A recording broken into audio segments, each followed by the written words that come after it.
We can make highly customized validation annotations for our Spring services using Jakarta. Let's have a look at how to do that. We are going to have a look at a specific kind of DTO that I have created. The DTO is this one. In this DTO, we have post address, street, house number, and postcode. These are the fields of the account custom DTO. And we want to validate a couple of things. Namely, we want to validate 4 fields and different interactions between them. We need to validate post address and street address together and make sure that at least one of them is not null.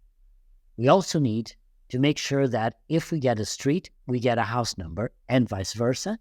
And if we don't have any of them, then it's also okay. So that means that or all of them are not null or all of them are null. We can do something customized, specific for our needs in this case.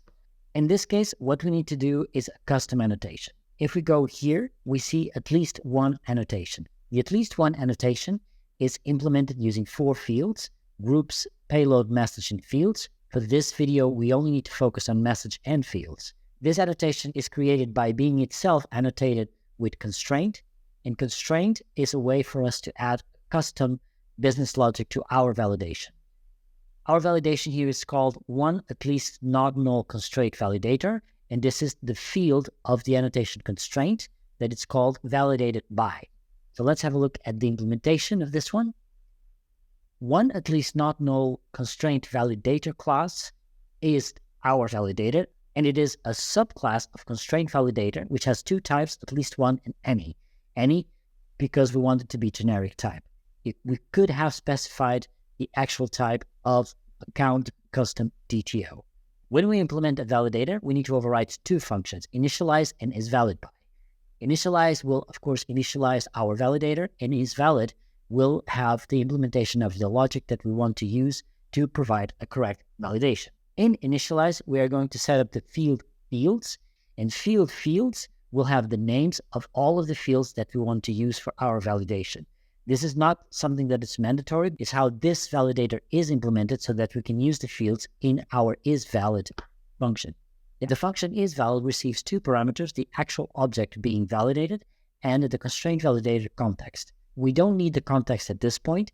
We need the actual object where we are going to perform our validation. In order to access our fields and be able to access them easily, we use a bean wrapper implementation. Using the bean wrapper, we can request the value of a certain field using the getPropertyValue method. And by using Kotlin's map_not_null function, we can immediately get the count of how many of these properties are actually not null. And we know for our validation that we need at least one of them not null. And this is what we count here, with greater than or equals to 1. So let's have a look at a working example. For that, let's first have a look at the custom endpoint that I've created for this. This is located in 5minutes/custom. And in this endpoint, we receive as a payload the account custom DTO, and we're going to validate with our Jakarta annotations, in this case, our custom Jakarta annotations. We're also going to return the account custom DTO back. In our tests, we have a couple of tests to check one of these annotations that we have created. But first, let's run the full length of these tests and see if we get them all green. Indeed. So now we only need to check what they actually are doing. So the first test, we are checking if the street or the postal address are filled in.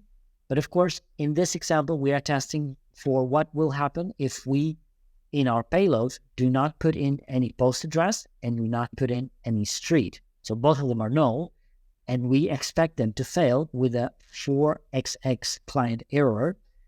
In our case, it is a 400.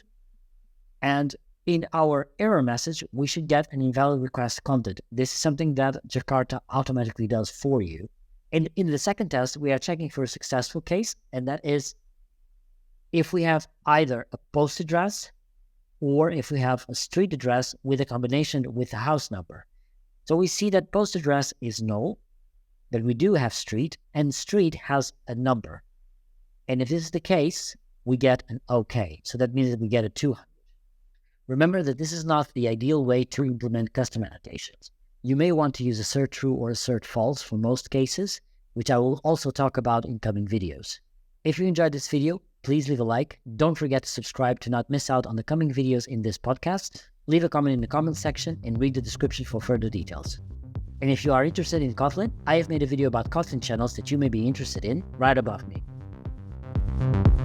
As a short disclaimer, I'd like to mention that I'm not associated or affiliated with any of the brands eventually shown, displayed, or mentioned in this video.